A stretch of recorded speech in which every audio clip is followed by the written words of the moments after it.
convex and a concave mirror is made, there are few important things that you should know. That is common terms related to spherical mirrors. Let's understand what are the different common terms related to spherical mirrors.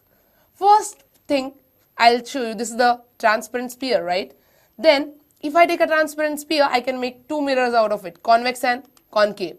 Students, tell me, which mirror is this? Yes, this mirror is convex mirror. The second one, this is a concave mirror. So you have two mirrors, convex and concave. Let's consider the concave mirror. Now we all know that each and every sphere, it has a center, right? Here this sphere will also have a center, and let the center of the sphere be C. This center is called as center of curvature. What is center of curvature? The center of the sphere of which the mirror is a part is called as center of curvature.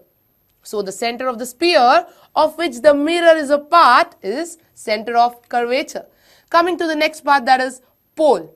What is pole basically? Pole is the center of the spherical mirror. So next is the principal axis. If I make a straight line passing through C and P, this straight line passing through C and P is called as principal axis. So let's understand the definition. The straight line passing through the pole and the center of curvature of the mirror is called as principal axis. Students, the next common term is radius of curvature. You are very familiar with the word radius, right? So the distance from the center to the circumference, here the center is center of curvature. The circumference we have pole. So can I say the distance between C and P is called as radius of curvature? Right? So radius of curvature, it means the distance between the center of curvature and the pole of the mirror is called as radius of curvature. Coming to the next common term, that is principal focus.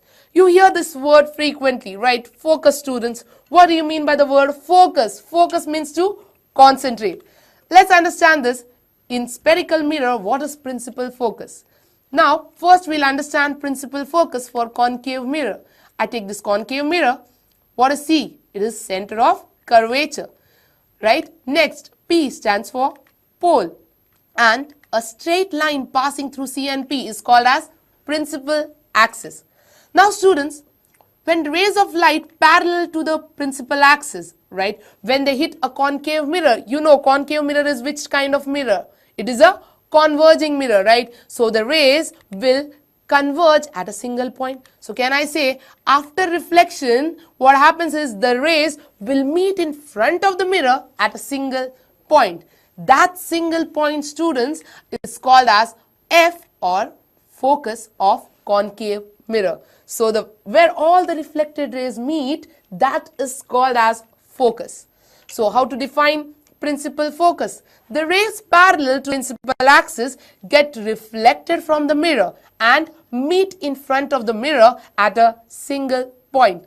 This is called as the focus of concave mirror. Let's understand the focus for convex mirror, students. Now here we take a convex mirror.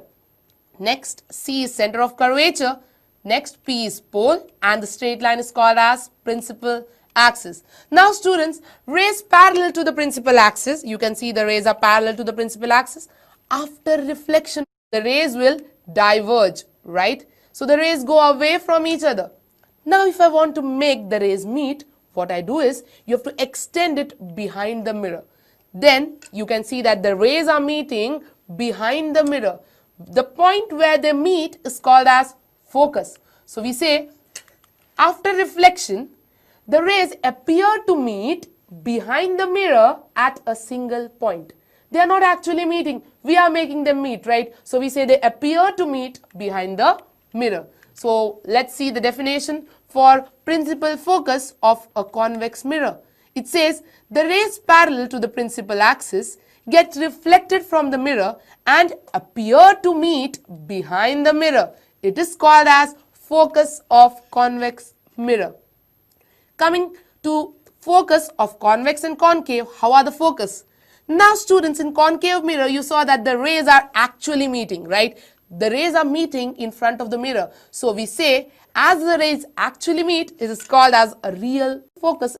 Here the rays appear to meet behind the mirror. So we call this focus as virtual focus. The last term is focal length. Let's understand what is focal length. The distance between the pole and the focus is called as focal length of the mirror. Let's understand this. This is the pole and the focus, and the distance between them, that is the focal length.